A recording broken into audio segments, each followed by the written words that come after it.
service to London King's Cross. The next station is Royston. Yo guys, it's Butcher, and today I'm off to the London card show. So as you can see, I'm on the train now. There'll be like a little montage of clips throughout the day and all sorts. So I'm just sort of like holding my camera right now so it doesn't fly off my bag and everything. But yeah, very excited. First London card show, and then yeah, it's like my third card show now, but first big one. First really big one, so I'm quite excited to see like how it goes. I've got like a sale trade binder, my main binder, and then I've got like graded cards on me as well to try and move and see how it goes basically. But yeah, fingers crossed for some good deals today, and yeah, peace.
Hey up is the Card Butcher, and well, as Harvey would say, oh, what a day! Yeah, London Card Show was yesterday on the Sunday I went to. Had an amazing time, met loads of amazing people, collectors and all sorts, vendors.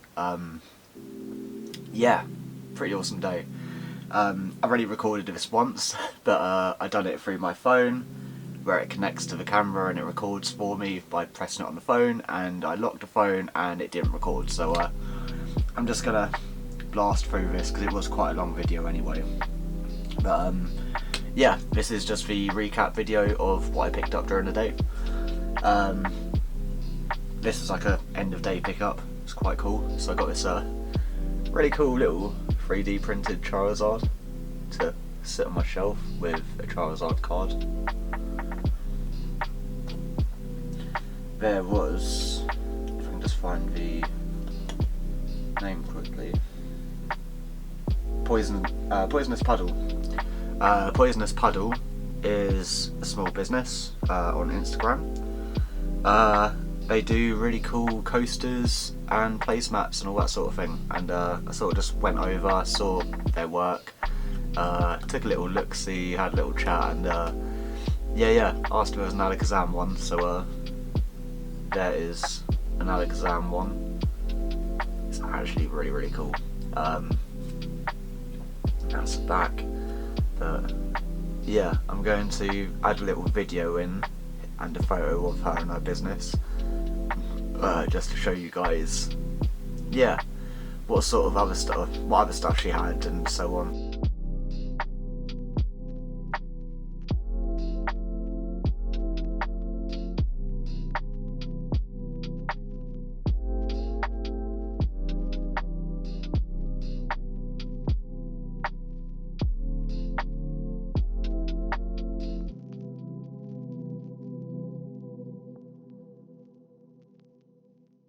And then we will get into the raw cards which I picked up throughout the day. So I went for some Naruto cards from CG Games. They were selling all Naruto cards, something I've never bought into before.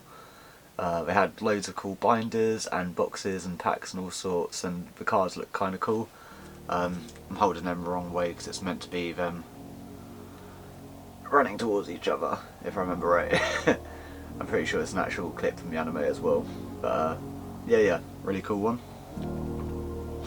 Or really cool two. I bought 2 of the One Piece free English packs, and I pulled a Sanji Don card, which is him thanking the chef. I've got Chef Seth, I believe he's called, for looking after him at the Barity.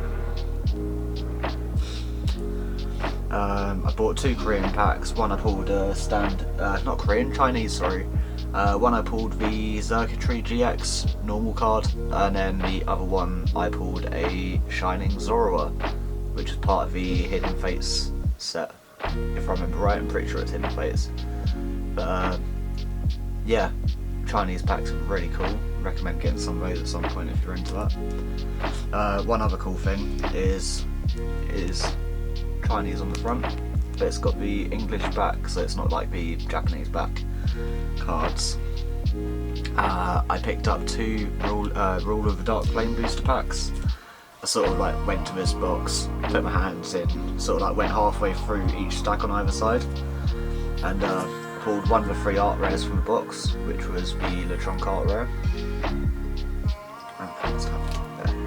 And then yeah, the second card I pulled, yeah, I was quite happy with this one. I pulled the Ice-Q special art rare. I really like the Pidgeot from the set, and I really want the Charizard, being a Charizard collector. But yeah, simplistic, but super cool. I saw this artwork leaked a few weeks back, before it was actually confirmed, and I was like, is that going to be real? But it looks so cool. It's just like something Pokemon would do from what I've been seeing recently, like some simplistic artwork, some really OTT ones. I really like this card. I'm really happy with it. I'll probably grade it as well because Japanese print runs are quite good normally, so yeah.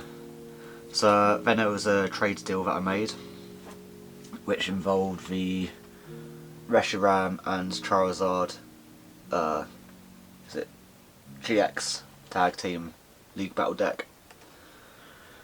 Charizard Collector, Charizard, and it'll just be a cool shelf piece basically. I'm not going to open it or anything.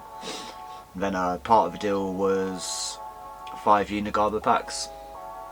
I did have 5. I gave one to my brother to open, and yeah, he kind of penned Vaporeon. But Vaporeon is my least favourite, so it's not so deep. But yeah, we pulled the Sylveon, we pulled the Leafeon, the Espeon, and the Glaceon as well. No Umbreon or Eevee or my favourite Jolteon, but either way, they are really cool cards. Don't care if I made more, I made less or anything. They are just a really cool art set and something different to what Pokemon normally does. For the final part of that trade, so this is all for a Crystal Kabutops BGS 8.5. I've been trying to move it on eBay for quite a while. It was like a £300 deal basically. So everything here says £20 per pack, 35 for the battle deck, and then I got the gold Reshiram from Legendary Treasures for £70. I had a Zekrom ages back, but I didn't like it that much. I sold it to a friend, and now I've got the one I do like, because I've always been a bit more of a Reshiram fan personally. This was part of a trade at the trade area. Really nice guy that I got this off. I traded for a legendary reverse Charmander. It's a little bit beaten up, but it's a card which will just sit in a binder with my Charizard collection. Yeah, really happy with this one. And the other big trade I made at the trade area, this is quite a crazy one for me because I'm a big Alakazam fan. As much as I talk about Charizard and everything, my favourite Pokemon is Alakazam. And what I managed to trade for is a guy from Japan, I believe. He had a load of like signed cards, and I traded up for a base set Abra signed by Mitsuhiro Arita, which is just like mind-boggling to me to own this. I'm going to try to send it off to PSA for the authentic certification rather than an actual grade. Yeah, just to have a PSA authentic Mitsuhiro Arita signed Abra, that would be a big collection thing for me really. So yeah, very happy with that. And then moving on, so on the clips before recap video you would have seen part of the OG grading.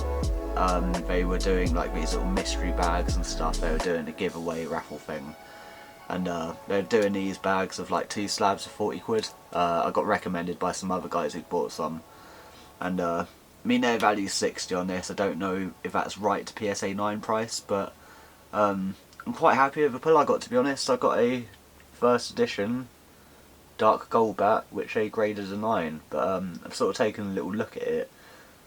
It does look really clean. I can't work out what the actual 9 is for, because I can't see any scratches, I can't see any edge wear or corner dings or... Ah, okay, I see one corner, looking at it again. But either way, a first edition Golbat from Team Rocket, I think that's kind of cool. I like it. This was a random purchase. I'd seen these ages ago. I was always curious about them, but I picked up the Alakazam Bandai Sildas sticker. Sildas, however you say it. But yeah, Alakazam collector, looked really cool. Picked it up. Last 3 graded cards. So I also done another trade. I'll pop the 3 cards all across here. So it was the Moltres Articuno Zapdos Tag Team GX in Japanese, 9.5 BGS, which I got $7.50 for, I believe. There was the CD reprint Charizard from XY, which I got 350 for.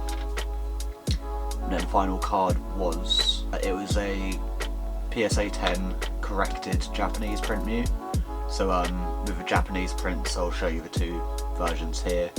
There are the Japanese error, which is the original print, which is the Nintendo error. So on the bottom of the card, you'll see Nintendo instead of Nintendo. And then the corrected version is basically the UK print, but it's a Japanese print, sort of thing, from Japan. Different years on the bottom. English would say what the C. I can't remember what the Japanese one says. The Japanese error Mew also has like a different holo foil. So if you've ever seen the Koro Mew, where it's got the massive like sparkle effect foil all over the card, it's sort of similar to that. But I traded those three. It was a value of like 1,300, I believe, if I remember right. 1,300 or like 1,350. What was it? They knocked it down a bit because they're a business. They've got to make their profit margin and everything, which go into that sort of thing. I totally understand. Why did I take less value than what I could get? Well, those cards I've had up on eBay on and off for like over a year, haven't sold. It's easier to move it at a card show, take a bit of a loss, and also get some cool cards out of it as well. I did overpay on this by quite a lot for this one. I thought it was the special illustration rare, but it's actually the super rare. But they charged $255 for this PSA 9 Erica from 151. But either way, I'll hold on to it. Maybe sell it a few years down the line, or just try flip it back off for a bit less, because this is going to be easier to sell than any of those other cards at the moment. Especially like the Sun and Moon birds, for example. Like, it's a high value card, but it's one that is harder to move. So I might be able to move this a bit easier. I'll take a bit of a loss for it, but at the same time I make a bit of money out of it to then actually reinvest into other bundles or stuff. Stuff from Bai and so on. I'm a bit nasally today, by the way. Yeah, a little bit hay fever and that. And then finally, for that trade, the other part of the value of it was, so it's $255 for the Erica's Invitation, and I got this at $650. I got a Japanese first edition PSA 6 Mew Gold Star, which I was very happy to walk away with in comparison to having those three other cards personally. I've looked through the card multiple times again. I can't actually see as to why that got a 6. I don't know if I'm missing something. If you can see something different on the video compared to what I can see in person, please just sort of like pick it up and point it out for me. But yeah, it's a really beautiful card, and I'm so happy with it. So, final card of the day. So, the extra 95 from the Crystal Kabutops sale, which was the Charizard Reshiram Battle Deck, the Reshiram Gold card, and what else did I get a Reshiram Gold card? Reshiram, oh, the 5 Unigaba packs. So I left with 95 quid out of that. I also arranged another deal with Elite 4 Collectibles. It was Matt again from there. Really great guy, really great business, really lovely team and everything. I'll pop up a few pictures of their stand as well. But yeah, overall they are some great collectors, some great people to make some deals with. So I got rid of my unlimited Shining Charizard 7.5. As much as I didn't want to get rid of it, being a Charizard fanboy, I was upgrading to an Alakazam, which is my favourite Pokemon. So I got 650 for that. 95 of the trade for the Crystal Kabutops went straight to him. And then another 255 from the Other deal I just mentioned also went to him to cover the rest of the cards, so it's £1,000. So we have, it's only a BGS 8, but this is a Grail card for Alakazam collectors. I got the first edition Alakazam, and as you can see at the top it says thin grey stamp, which is the error here. So if you remember pulling first edition cards as a kid, I'll show you an example, like the gold bat. You can see on the first edition stamp it's normal, it's a black stamp, but this is a grey stamp because I believe it's like an ink error. I believe printer running out of ink or something, and a sheet of them got out, or how many sheets got out, there was a whole print run or something, I don't know, I can't remember the exact story, but I've got the Grail of Alakazam cards in my possession now, and I don't know how to deal with it. I don't know what to do now. I don't know what to set as my like Alakazam goal from here, but I am super happy with it. Over the moon. Matt, thank you so much once again for negotiating some really cool trades and being such a cool guy, and to the rest of the team as well. So that was my day. I'll also finish off, I did actually buy 2 more Star Wars White Schwartz boxes. I probably butchered the actual pronunciation of that. Butcher. But yeah, 2 Star Wars White Schwartz boxes. However you say it, it's these ones. Handover name. But yeah, it's like Japanese Star Wars cards. I bought a box of him before, I bought another 2 yesterday. Don't know what's good or what's not good, but there's like just so many cool artworks in there. I'll just put up a few for a quick example. So that was like a sideways card. Nando, Chewbacca, guy from Force Awakens. There's all sorts of like little scenes and little Easter eggs from characters such as TR-8R, Traitor guy from Force Awakens as well. He's one that fought Finn with that little electric stick which like spins around. But yeah, me and my brother opened up the first box and we absolutely like fell in love with them pretty much. I'm having to angle it because of the light, sorry guys, but yeah, just a few examples anyway. But I recommend getting some of the pretty cool cards, to be honest. We're going to make a little binder room at some point and see where we are with the collection, maybe try complete it. So that was my London card show. To the rest of you who did go as well, hope you had a lovely day. To those of you who didn't, recommend going next time. And I don't know what else to say, I think that's it. Butcher out.